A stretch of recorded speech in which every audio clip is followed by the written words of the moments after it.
Well, welcome everyone. As we're coming in from the waiting room, we're so grateful that you were able to join us today to learn just a little bit more about some of the upcoming tweaks and changes to the grant application from the South Dakota Arts Council. We're really excited to have Kate Vandel from the Arts Council hanging out in Pierre, probably just as cold as we are in the southeastern part of the state. I don't know about anyone else. My furnace at home is fixed, so that's good news, but hope everyone's staying warm and having a really excellent start to what we hope will be a very creative year for everyone. Before we get started, I do want to just take a quick moment to say thank you to some of our sponsors and partners. None of our webinars and arts activities would be possible without the support from folks like the South Dakota Arts Council, the National Endowment for the Arts, the Bush Foundation, as well as donors, individual donors and member organizations from around the state. As we're entering the legislative session, it's always important for those that are involved in making policy to know how many people across the state really support the arts. And so one way to have that collective voice is through the work of Art South Dakota and the many donors and member organizations that help. So today, we're starting the first of 3 webinars that we're so grateful that the Arts Council wanted to collaborate on some of the grant opportunities and changes as the grant applications are open for these spring applications. Today, we are talking about some of the changes to the grant applications. And then tomorrow, we have 2 additional sessions if you haven't already signed up for either or both. It focused more on organizational project grants and the eligibility, as well as individual artist grants and those eligibilities. So if you haven't already signed up for one of those 2 sessions tomorrow, there's still plenty of time to register. And if you're unable to join live, please feel free to register and we're able to then send you the recording as soon as it's available in about a day or 2 afterwards. So before I turn things over to Kate, I just wanted to mention that there will be some time for some Q&A today, and I know Kate will also talk about a number of opportunities to connect with the Arts Council staff with any further questions and follow-up support that you require. But today, if at all possible, please use the Q&A button in Zoom. It really helps us to kind of collect all of the questions together. But also use the chat function, say hello to the panelists, to each other, and really, again, just thank you so much all for being here and for everything you do to help make South Dakota a creative place to live and work and be. So with that, I will turn things over to Kate. Thanks, Andrew. I just want to echo Andrew's comments. I appreciate everyone that took time out of their day. Hopefully you're holed up somewhere warm and not freezing like it is here in Pierre. And I just really appreciate Art South Dakota for giving us the time and space to share this information with you all today. And we definitely appreciate all of you that have taken time out of your day to join us here today. You can go ahead and get started on the next slide. I always feel like a teacher when I'm in here saying next. So I'm Kate Vandel. I'm here at the South Dakota Arts Council, and I just want to reiterate what Andrew said again about how much we appreciate all the hard work that our artists and artist organizations are doing around the state in partnership with us and also in pursuing our work throughout South Dakota. So the South Dakota Arts Council is dedicated to enriching the state's cultural and artistic vitality by providing funding. That's what we're going to talk about today. We're going to talk about some changes in our grants, and we're supported by grants through the National Endowment for the Arts, as well as through the state of South Dakota. So again, I want to thank you all for being here today. As I said, my name is Kate. I am the grant specialist here at the South Dakota Arts Council. I am here to answer your questions, to help you through the application process. And then I'm also on the other side of the granting in helping our grant recipients, in requesting funds, in carrying out projects, and reporting data as appropriate with the National Endowment for the Arts. Go ahead to the next slide, Andrew. So at the Arts Council, like Andrew said, we'll have some webinars tomorrow that will really dig into the types of grants that we offer here at the South Dakota Arts Council. But in summary, we're really here to help you help people engage in art. And like I said, that really is through these grant and funding opportunities. We're supporting nonprofit organizations and artists and holding programs and activities, creating and promoting art. The upcoming grants will focus on work being done between July 1st of 2025 and June 30th of 2026. And just as a reminder, before we kick off into our agenda, that application deadline is March 1st of 2025.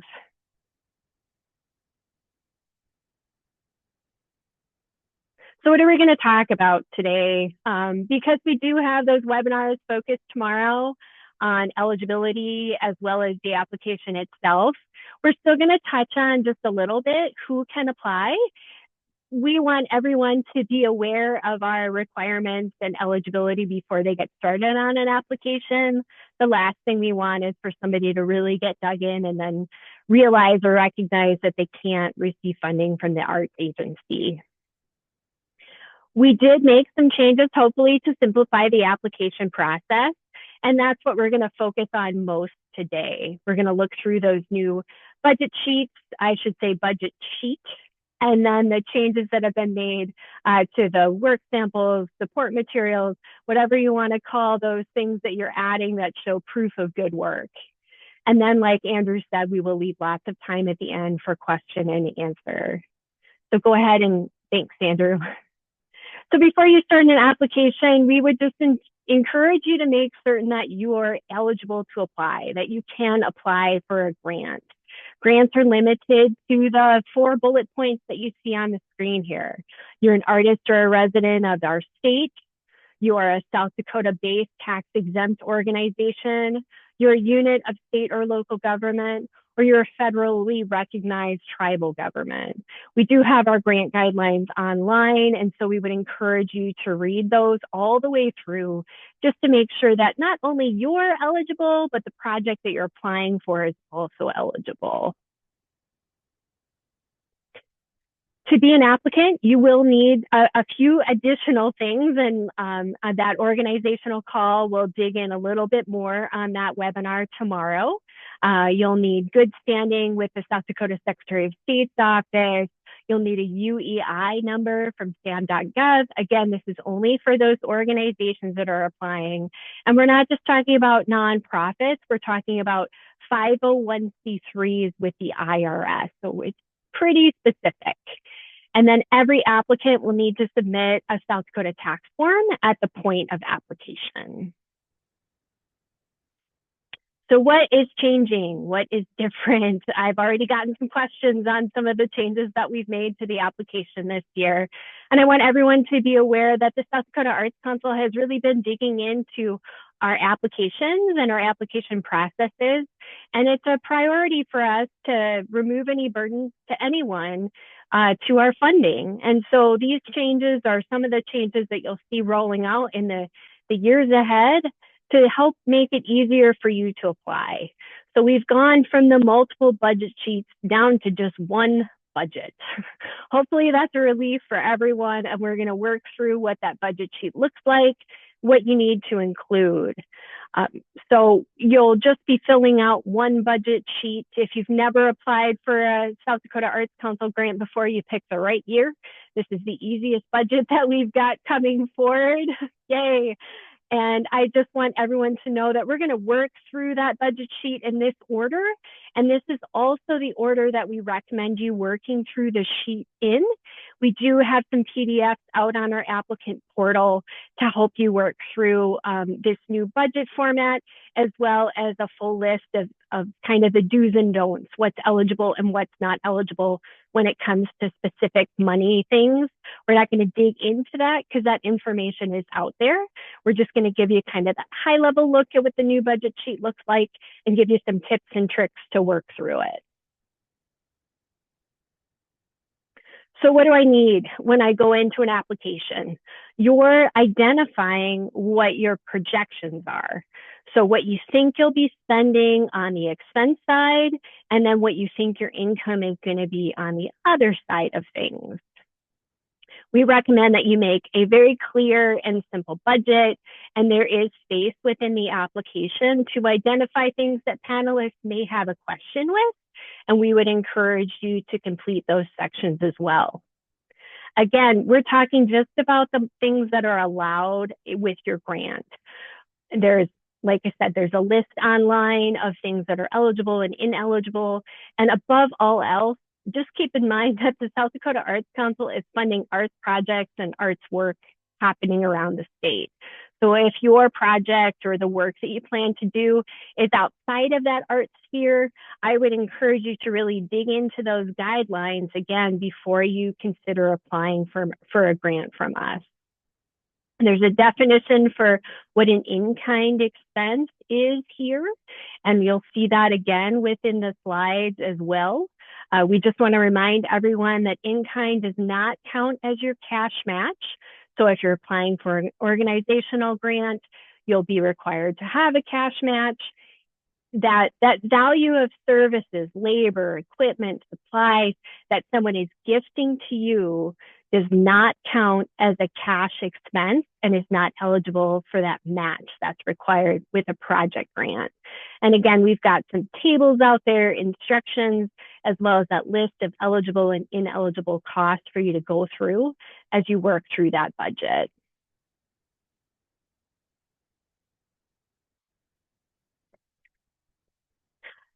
So we're going to start clicking through what that budget looks like.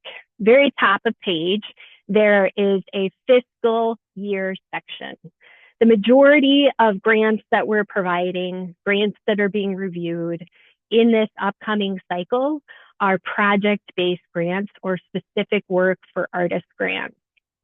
We don't need to know what your annual operating budget is when it comes to providing you funding for specific work to take place.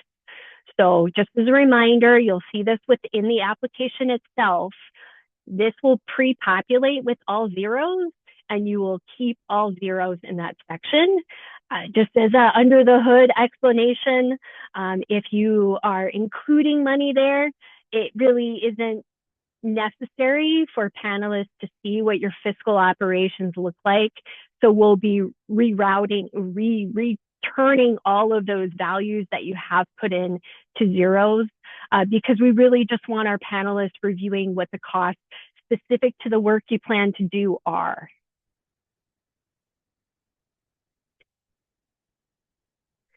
The next section that we would suggest you work through is that cash expenses section. It is really confusing in the application. We're saying actual costs. We're really just looking for your projected expenses here. I can't make changes to that section within the application itself. So this is the identifier, the explainer. You're really just projecting or identifying what you plan to pay in each of those budget buckets. You'll be providing information on costs associated with administration, personnel, outside services. We're also looking for those costs for materials, technology, supplies, etc., costs for marketing and promotion, and then things tied to your daily expenses, utilities, space rental, all of the things that would fall into those kind of general operating support buckets of your project, your work, your operations as it applies to the work that you're applying to do. And then any travel specific to or related to your project. Again, we're not including in-kind costs here, and we're not including anything that's on those budget restriction lists. Same on the cash income side, you'll see that there's line items there asking you for specific projections of where that income is going to come from. Keeping in mind that all of our grants, whether you're applying as an individual grantee, an individual artist, or as an organization, all of our grants are required to have the income and the expenses match. Sometimes when you're applying as an artist, that may be I've got $2,000 of expenses going out. I'm paying for supplies, I'm paying for work, I'm paying for whatever as an individual artist. And then I've got $2,000 coming back to me through the grant that I'm requesting from the Arts Council. So you'll see a balance of those two things. The expense and the income are matching. Your request, whatever you're asking for from the Arts Council, will go into a specific line item within that income section, and you'll see different line items for admissions, memberships, foundations, anything that you're getting in from your state, local government would have a line item for itself. Oftentimes what we'll see is maybe your admission projections aren't quite getting you to your match, or just not quite sure, or you have money set aside already to help you do that work. That is money out of your own pocket, is what we like to refer to as applicant cash. There's a line item there specific for applicant cash, and anything, like I said, that you're adding to it from your own pocket, that you've got set aside for that work to be done that isn't coming in as specific income, would go into that line item. And again, there's more detail, more instructions online in those budget sheets that we're providing. Hey, Kate, we had one question come in that might be just as easy to quickly answer now. They were wondering if you could just clarify what you meant by we need to see that balance between projected costs and projected income. Is that just saying that you're just wanting to make sure that what the difference between the amount of income versus the amount of expense, or what were you implying there?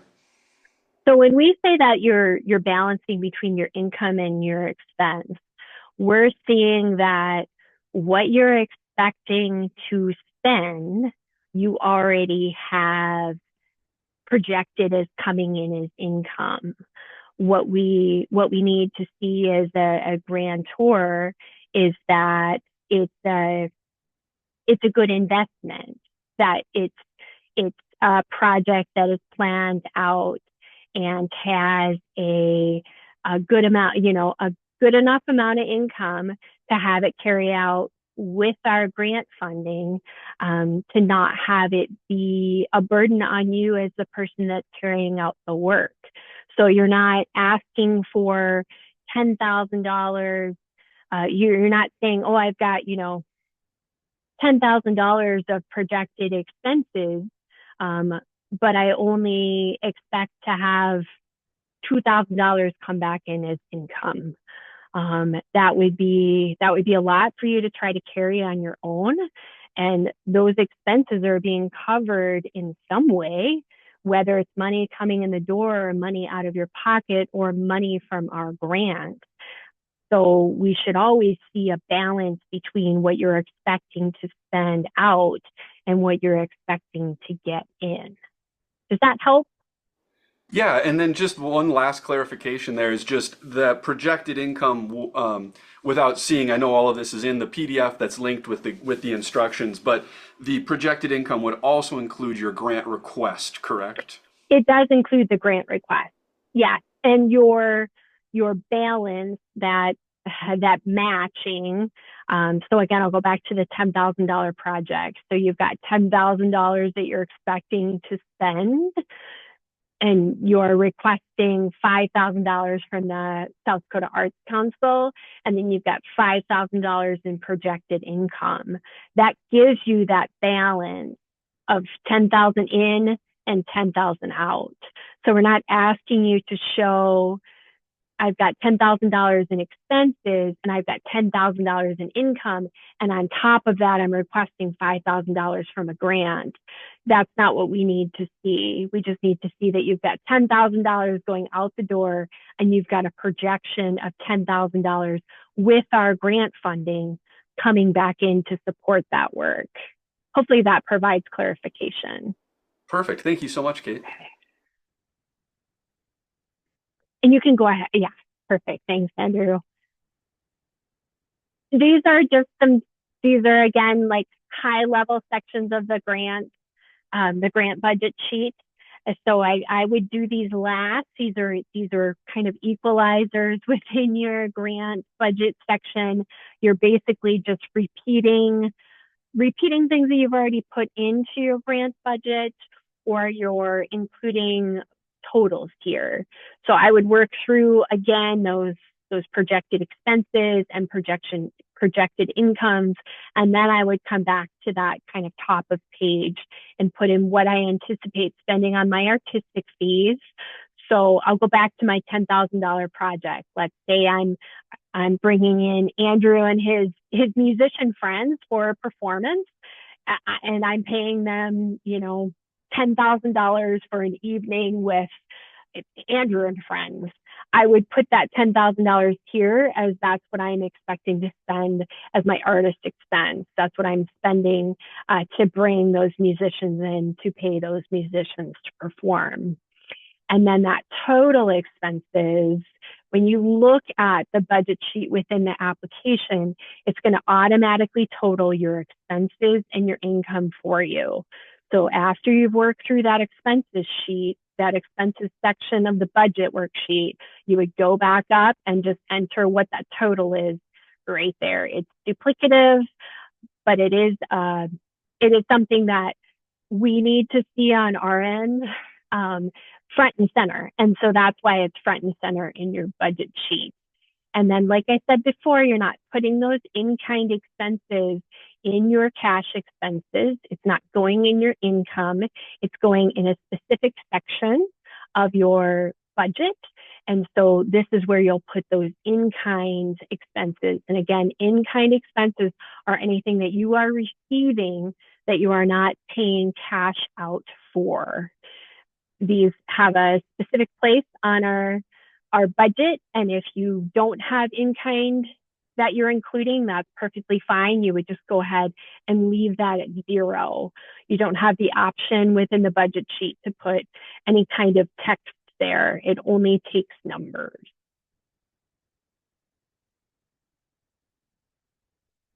The other change that we have in our application is if you've applied to the South Dakota Arts Council grants before, we had different, just like we have budget buckets in our budget, we have work buckets in our samples. And we've created a new way for new rules around our work, or work samples, or whatever you want to call them, whether you're going to call them work samples, support materials. We just need to see proof of good work. And that's a change within the application this year. The recommendations are still the same.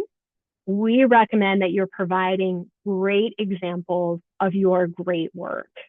Make sure that all of your samples are good quality, they're easy to access, they're easy to see, and they are easy to hear. We recommend that you provide work that exemplifies the work that you plan to do, or work in line with what you're proposing to do.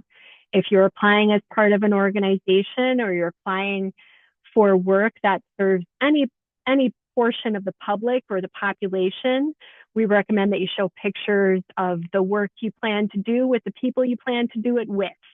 I worked in museums for a long time, and we always used to say, happy people doing happy things together. We want to see happy people doing happy art together. If that is the outcome of your project or the work you plan to do as an artist, make sure that you're showing photos of that joy of doing that work together taking place.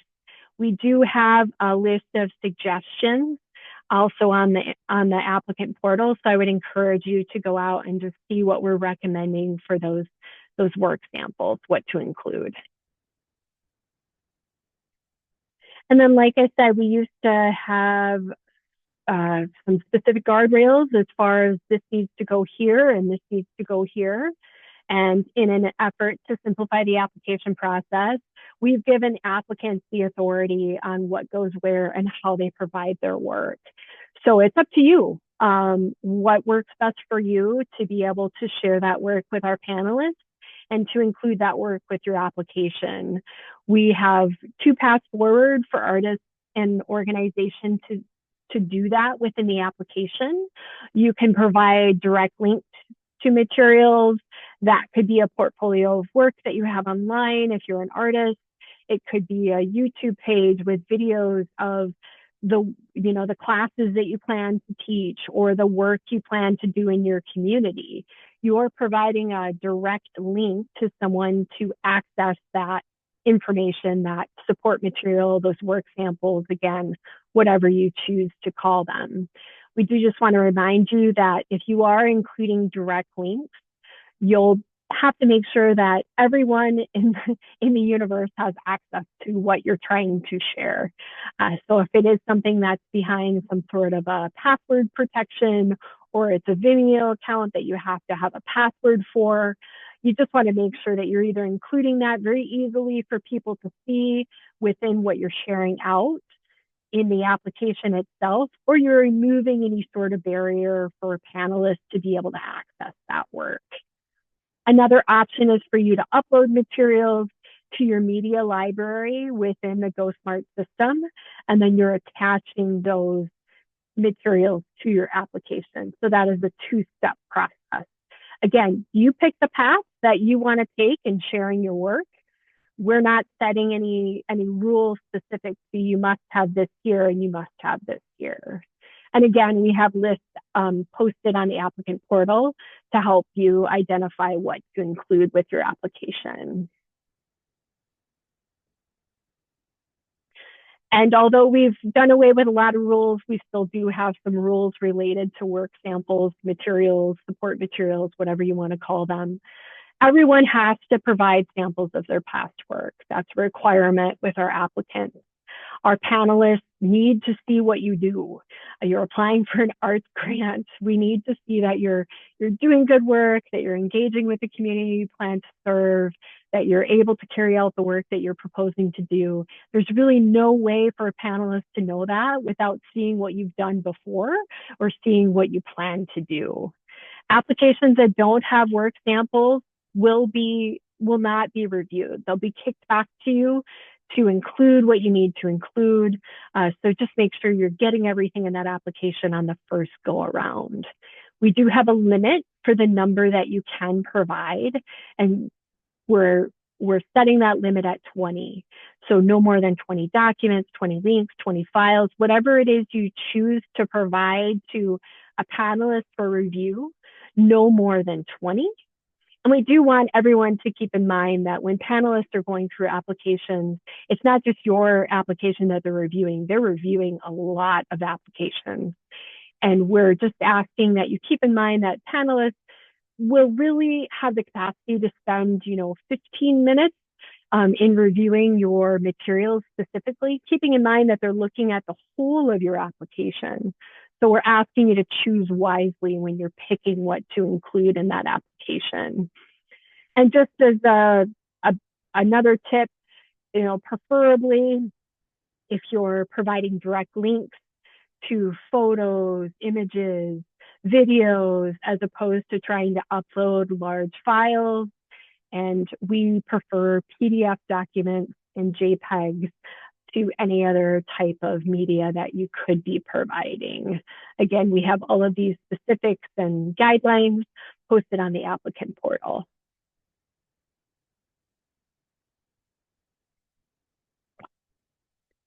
Just as a reminder, that deadline for application is March 1st.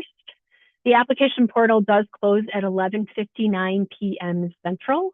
And again, we're looking to support work taking place between July 1st of 2025 and June 30th of 2026. We would ask that everyone look at those guidelines and the resources available on the applicant portal before they start applying.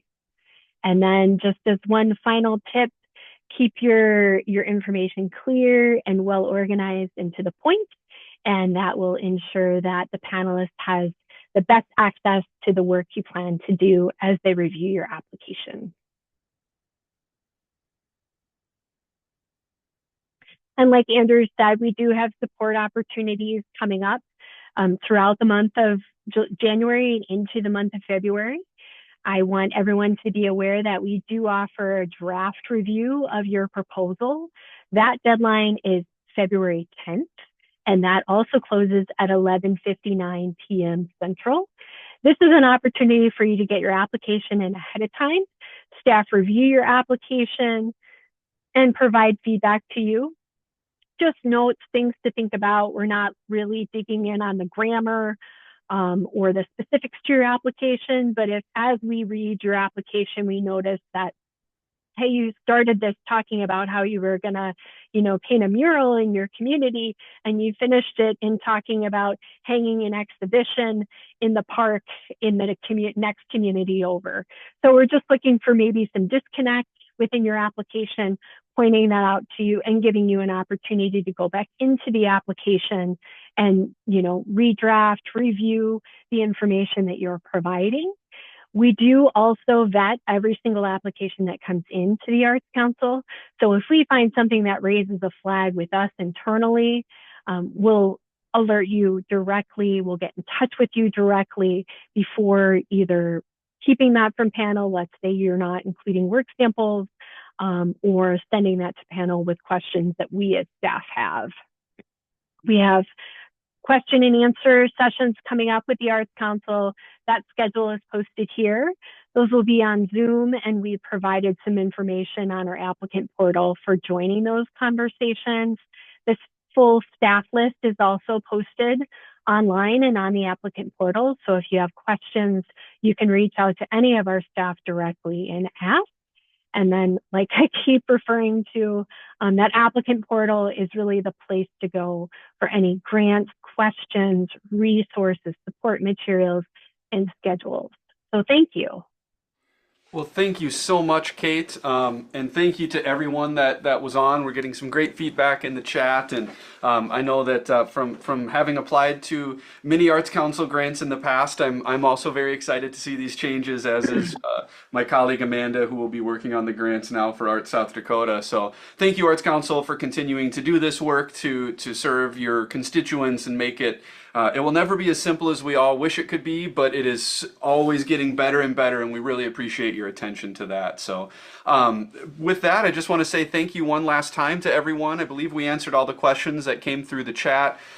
Please reach out to Kate, to anyone at the Arts Council staff, as she mentioned, and also please reach out to any of us at Arts South Dakota if we can be of any service, or if you have ideas for future webinars or future helpful sessions. And we'll be sending out the recording as well as the slide deck from today's session, and some links to some past webinars that can prove helpful. We had a great session where we had a panel of panelists, folks that have served as panelists for various granting agencies, that really helped provide a little bit of clarification on some things that helped them review, helped them really feel like they were getting the best picture of the applicant's work. So thank you all so much, and we'll see many of you on some of the sessions tomorrow, and we hope you have a great rest of your day and a wonderful start to the new year.